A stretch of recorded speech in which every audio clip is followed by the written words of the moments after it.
Hi everyone, in this video we'll be talking about meiosis. If you watched our other video on the cell cycle and mitosis, then you'll know that we brought up the question, how does a sperm and an egg turn into a baby? Well, in this video we'll be talking more about the process behind that, which is meiosis. A lot of the concepts we'll be talking about in this video are really similar to the concepts covered in the cell cycle and mitosis video, so make sure you go watch that before you watch this one. Let's start things off with a definition. Meiosis is a type of cell division that results in 4 daughter cells that each have half the number of chromosomes of the parent cell. A gamete is a reproductive cell in an organism. So the female gamete is the egg and the male gamete is the sperm. And obviously a real female egg cell doesn't look like that, it's actually a really big and round cell. Gametes are actually haploid, and if you watch the other video, you'll know that it means they contain one set of chromosomes, so a haploid female gamete plus a haploid male gamete makes a diploid zygote. And this process is called fertilization. An important concept you'll need to know is random fertilization. So again, fertilization is the fusing of a sperm and an egg during sexual reproduction. Therefore, random fertilization is the random chance of any one sperm and egg fusing to form a zygote. So why is random fertilization so important? Well, it creates genetic variation, which increases the fitness of a population and is therefore an evolutionary advantage. So before I actually get into the steps of meiosis, I wanted to bring up one more definition. Homologous chromosomes are a set of one maternal and one paternal chromosome that pair up with each other. They carry genes that control the same inherited characteristics. They are similar in length, centromere position, as well as staining pattern. In our mitosis video, we talked about the acronym PMAT. PMAT still exists in meiosis, except there's also a PMAT II. So during the first round of meiosis, there's Prophase I, Metaphase I, Anaphase I, and Telophase I. In the second round of meiosis, there's Prophase II, Metaphase II, Anaphase II, and Telophase II. Let's get started with meiosis I. So before meiosis actually begins, the cell will go through interphase, just like in mitosis. During interphase, the cell will grow and replicate its DNA. In prophase I, the nuclear membrane disappears, chromatin condenses into visible chromosomes, and the centrioles move to opposite poles of the nucleus. However, this next part is a little different from prophase and mitosis. In meiosis, homologous chromosomes line up side by side. The event in which homologous chromosomes line up side by side during prophase I of meiosis is called synapsis. And what results is a formation called a tetrad, which is a set of 2 homologous chromosomes. As you can see in this picture, you can either say a tetrad has 4 homologous chromatids or 2 homologous chromosomes. Synapsis is followed by a really cool process called crossing over. Crossing over is the exchange of genetic material between homologous chromosomes during prophase I of meiosis.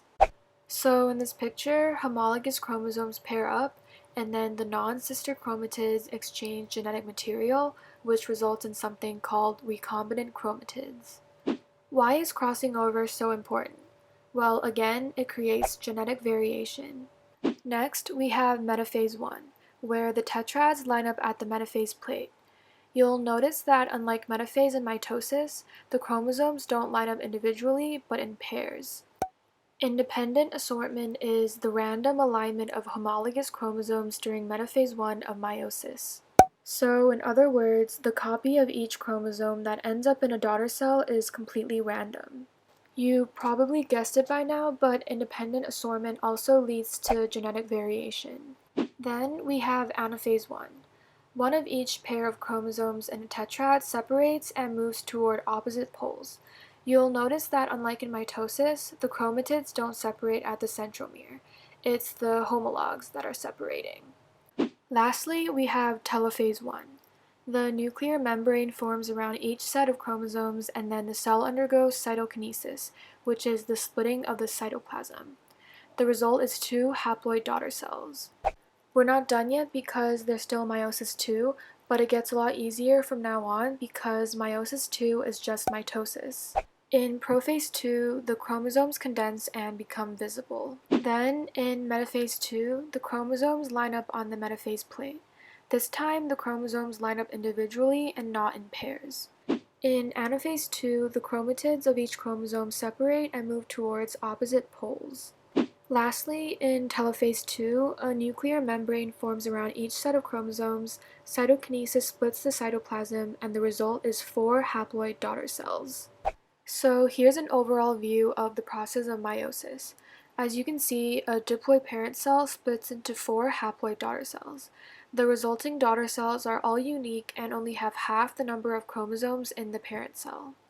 So as a quick recap before we move on, let's look at the differences between mitosis and meiosis.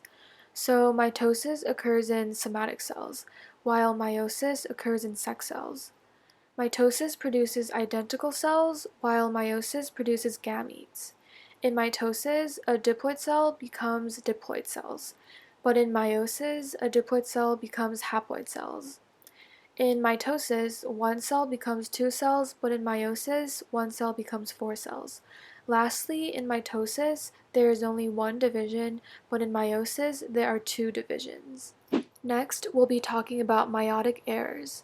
So the first definition we have is nondisjunction, which is the failure of chromosomes to separate properly during meiosis. As you can see in this picture, the result is 2 cells that have an extra copy of a chromosome and 2 cells that are missing that chromosome. Nondisjunction is an error that produces the wrong number of chromosomes in a cell, which can lead to a miscarriage or a genetic disorder like Down syndrome. Humans usually have 2 copies of each chromosome, but individuals with Down syndrome have 3 copies of the 21st chromosome. So another meiotic error we'll be looking at is translocation, which is the event in which a segment of a chromosome moves to another chromosome. At this point, you might be wondering, what's the difference between crossing over and translocation?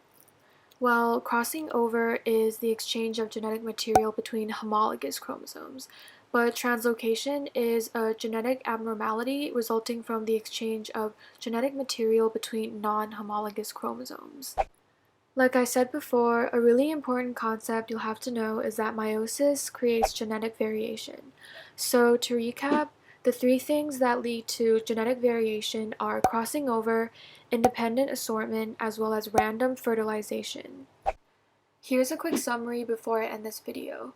So we talked about meiosis I and II, and how meiosis I is slightly different from mitosis, but meiosis II is the same as mitosis.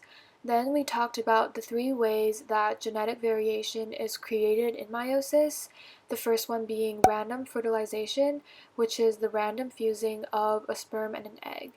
Then there's crossing over, which is the exchange of genetic material between homologous chromosomes.